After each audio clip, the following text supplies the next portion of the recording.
classification of matter.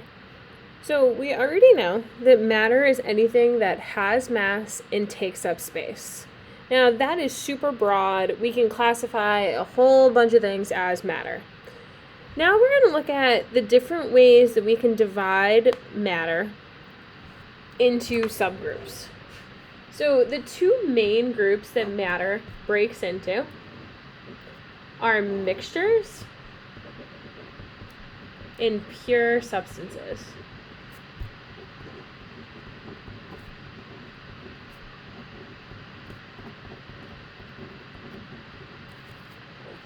Now, we can take mixtures and we can physically separate mixtures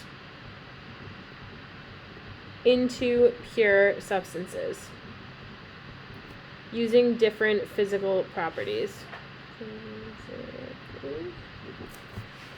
Now, we can break mixtures down even further. Our two types of mixtures are homogeneous mixtures and heterogeneous mixtures.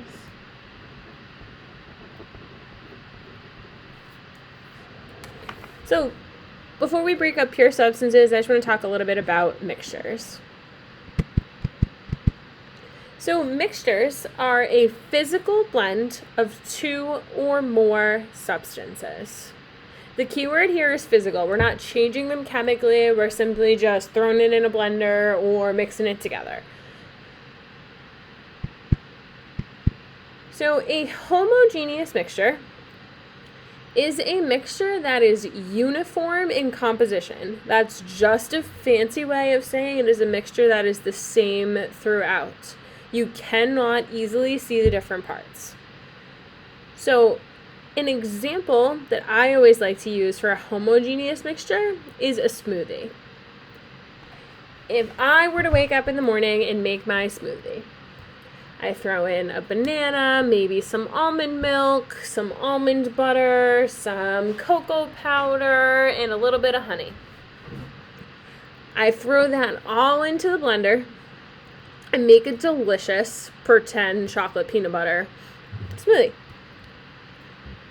Now, once that's all mixed together, I can't necessarily tell that there was a banana in it by looking at it. I can't decide, I'm going to reach in and I'm going to take out that honey. So a homogeneous mixture is not something that is easily separated. Everything is evenly blended together. Another great example of a homogeneous mixture is something like salt water. It's still salt, it's still water. I'm not changing the composition. However, you cannot tell looking at a beaker of salt water that there is salt dissolved in that water. Another example of a homogeneous mixture is air. Air has a mixture of a bunch of different gases in it that you cannot just reach up and take out one or the other. There is also a bigger classification of homogeneous mixtures, or I guess a smaller classification, that we refer to as alloys. Now, a lot of people have heard that word before and in different contexts. So an alloy is simply a homogeneous mixture that includes at least one metal. Now, some very common examples of alloys are brass or sterling silver, steel, but we'll talk more about alloys when we get to metallic bonding. Our other type of mixture is a heterogeneous mixture. So a heterogeneous mixture is a mixture that is not the same throughout. The components are not evenly distributed. Now, heterogeneous mixtures are the ones that are really easy to take apart. I am a terrible person to share trail mix with. That's one of my favorite examples of a heterogeneous mixture. I promise you, every time I'm leaving all the raisins in the bag. I hate raisins. I will eat the nuts. I will eat the M&Ms. I will eat just about any part of that trail mix. With the exception of the raisins, you're going to end up with a big pile of raisins in the bottom of the bag anytime you share trail mix with me. Another example of a heterogeneous mixture might be cookie dough ice cream. You have the big chunks of cookie dough that are evenly or unevenly distributed throughout the ice cream, but you can easily separate the cookie dough from the ice cream. Fruit salad, beach sand has a bunch of different sand, rock, shells, etc. Those are all examples of heterogeneous mixtures.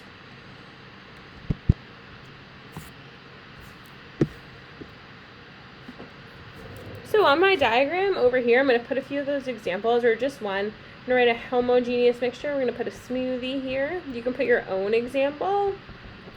And my heterogeneous mixture, I'm going to write fruit salad. That's fun. Now, pure substances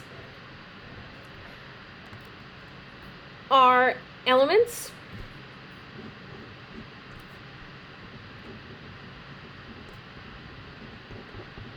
and compounds.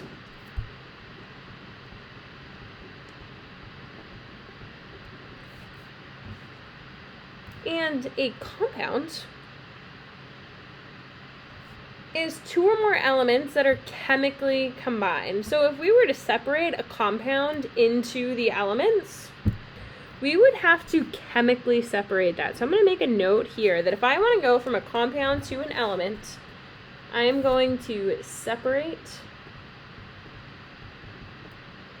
chemically. Sorry, I know I'm writing this kind of small, but you get the gist. So I bet before I pull up any examples, you guys could give me examples of some elements. So I'm just going to write, anything on the periodic table. So maybe my element is going to be carbon.